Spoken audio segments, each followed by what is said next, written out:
One nod, no words, no argument, no raised voice, just a single, barely visible gesture from Prince William, and within seconds the Queen's own son was physically escorted out of the royal box at Ascot by stone-faced security personnel in front of thousands of spectators and the global press corps.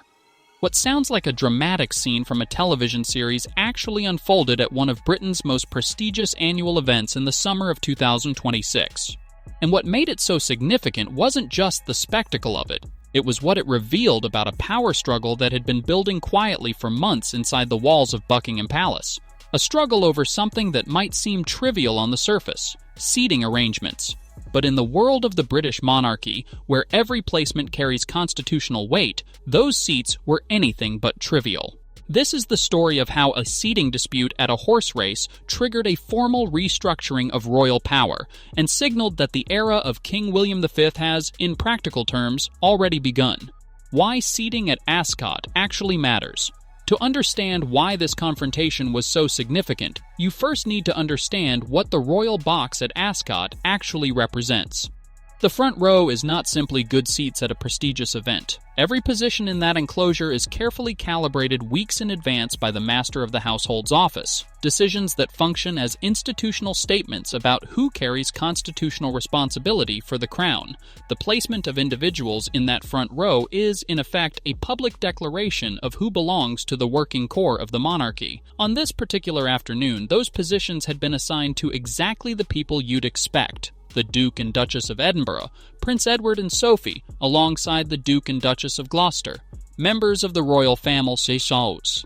I who have given decades of continuous, unglamorous service to the state, not occasional appearances, sustained, lifelong commitment. What reportedly happened next stopped senior household staff in their tracks.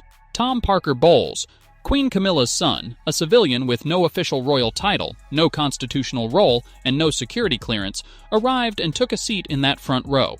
And he didn't come alone. Members of his extended family reportedly came with him, physically displacing senior working royals from positions that had already been formally assigned. This was not, by any reasonable reading of events, an accident. The architect behind the move.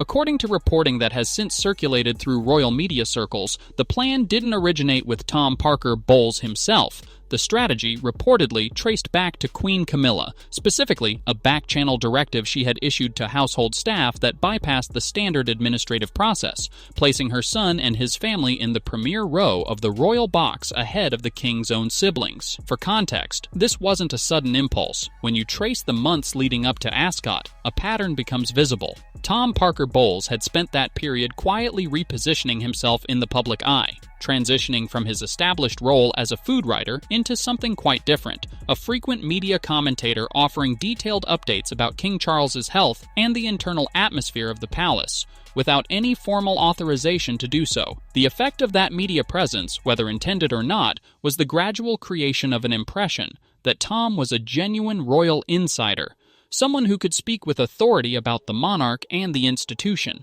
The more he appeared on television in that capacity, the more that perception solidified in the public mind. Ascot, in this read-in, was supposed to be the visual capstone of that strategy. Photographs of Tom Parker Bowles seated in the front row of the royal box, surrounded by working royals, would circulate worldwide. The message contained in those images would be clear, without a single word needing to be said. The Parker Bowles family belongs here, at the center of the institution. The plan never reached that stage. The confrontation. Major Tom Thompson, the king's senior equerry, and a figure described consistently as disciplined and meticulous, discovered the unauthorized seating arrangement just before the public gates opened. He understood immediately what he was looking at. This wasn't an administrative oversight. It was a fundamental breach of the system governing who visibly represents the crown. He approached Tom Parker Bowles and calmly directed him to the guest section at the rear of the royal box, where his seat had actually been assigned. What followed, according to accounts from witnesses who spoke on condition of anonymity, was far from calm.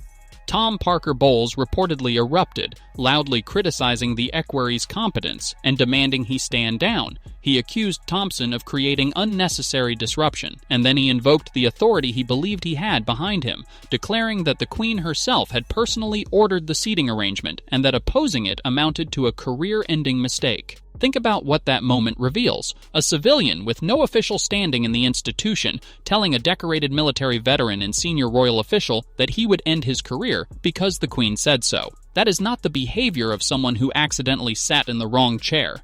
That is the behavior of someone who genuinely believed he had sovereign backing to override the entire institutional apparatus. When the equerry held his position, Tom reportedly pulled out his phone to call Queen Camilla directly, attempting to get an immediate royal intervention that would crush the resistance. The phone was confiscated mid-dial. A senior equerry physically took the Queen's adult son's phone away from him to prevent him from bypassing official channels. The confrontation escalated from there. Household staff now faced two completely incompatible sets of instructions. The formally prepared seating plan said one thing. The Queen's back-channel directive said the opposite. Security radios buzzed. Staff whispered. The carefully planned schedule began to unravel. Royal protection officers were called in, and Tom Parker Bowles was physically escorted out of the premiere section.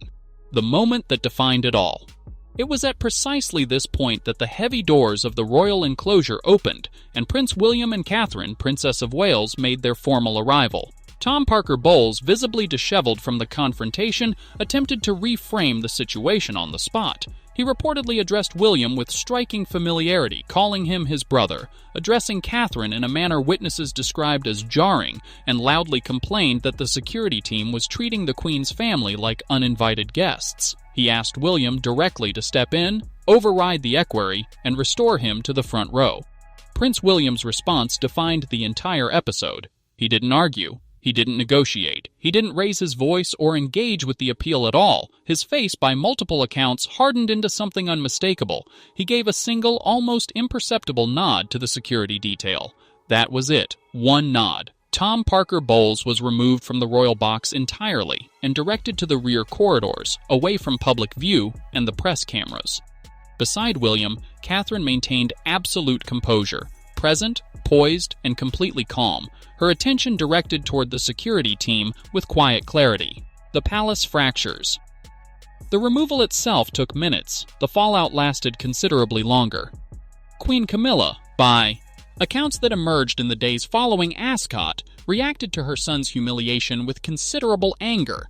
Her closest advisors characterized William's enforcement of protocol as needlessly harsh and rigidly unfeeling. The counter-argument from her camp had a surface logic to it. King Charles is dealing with serious health challenges, and during a period of difficulty, surely a united, supportive, blended family around the monarch is a reasonable thing to want. Bringing her children into visible spaces within the institution, by that framing, was an act of human warmth, not a power grab.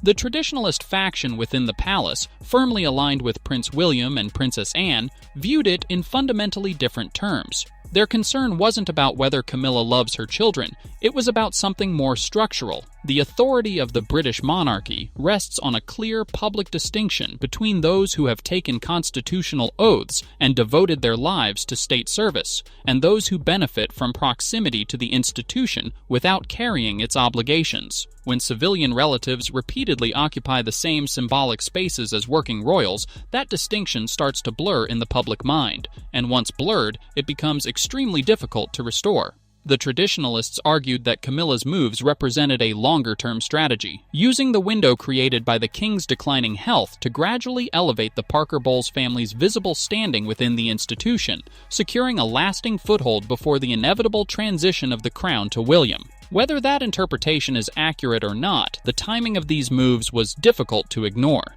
The palace communications teams fell into paralysis, caught between two camps pulling in completely opposite directions. And then Camilla made a decision that stunned the household. She left, an abrupt, unscheduled departure from Royal Ascot, one of the most important annual showcases of royal duty and institutional hierarchy. A reigning queen consort withdrawing from the crown's most prominent social event in the middle of the afternoon to register a personal grievance. It had not happened in modern royal history. The departure exposed the internal rift to spectators and the press in a way that no carefully worded statement could easily walk back. Princess Anne enters the picture.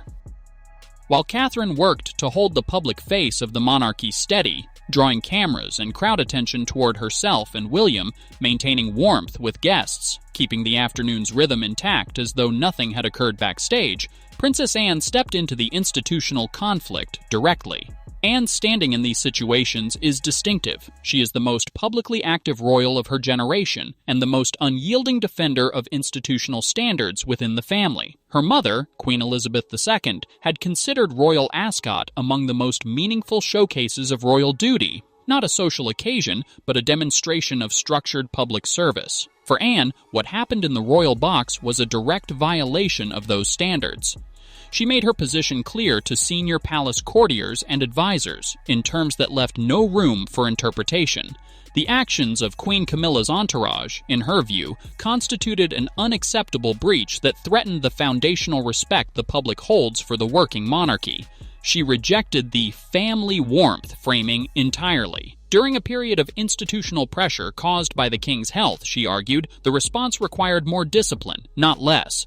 With Princess Anne lending her considerable moral authority to William's position, the traditionalist faction had something it previously lacked, a decisive institutional advantage that the Queen's advisors could not credibly dismiss.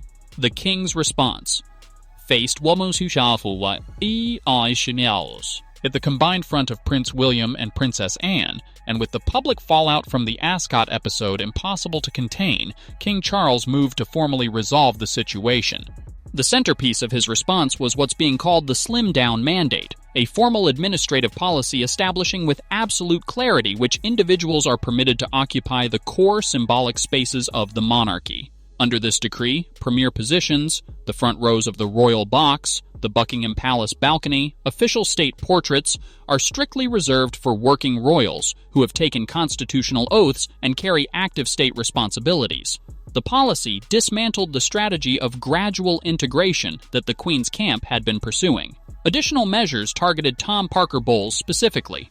Formal restrictions were placed on his media access, explicitly prohibiting him from commenting publicly on royal health matters, palace logistics, or institutional policy. The role of unofficial palace spokesperson, which he had quietly cultivated over months, was effectively closed off. Perhaps most significantly, the king instituted a new approval process requiring the Queen's office to submit proposed invitations for non-royal family members to the Prince of Wales's office for formal consent before any official event. This gave William, in practical terms, a veto over the presence of the Parker Bowles family at state functions going forward. Future attempts at the kind of positioning that occurred at Ascot would be intercepted well before they reached the public stage. To balance these measures, Princess Anne's administrative authority was formally expanded through letters patent, extending her oversight over crown estates and royal protocols. The signal was unmistakable. The confrontation at Ascot and everything that followed it pointed to something larger than a dispute over seating. What became visible in those weeks was that the transition of power toward King William V, still technically a future event, has already begun in Prague. Critical terms, William didn't simply enforce a rule at a horse race. He demonstrated that he has consolidated genuine administrative authority within the institution, and that he is prepared to use it. He moved decisively, absorbed the internal fallout, and emerged with his position structurally strengthened. His partnership with Catherine also came into sharper focus during this episode. William provided the firm, uncompromising line. Catherine provided the diplomatic discipline that kept the public image intact while the internal conflict played out. Together, they absorbed one of the most significant internal crises the palace had faced in years without allowing it to collapse into open scandal. The message delivered at Ascot, through a single nod and everything that followed, was clear to everyone inside the institution. The monarchy is a constitutional trust, not a family enterprise. The line between those who serve the state and those who benefit from proximity to it is not negotiable. And whoever imagined otherwise has now had a very direct education in where the actual authority of the institution currently sits. The era of King William V has not officially begun. But if Ascot taught the palace anything, it's that in every way that matters institutionally, it already has. If you want to follow how these power dynamics continue to unfold inside the House of Windsor, subscribe and hit the bell. We break down royal power shifts every week, going beyond the headlines to explain what's actually happening behind the palace walls. Leave your thoughts in the comments. Do you think William handled this correctly? Is there room for a blended royal family in the modern monarchy? The conversation is worth having. See you in the next one.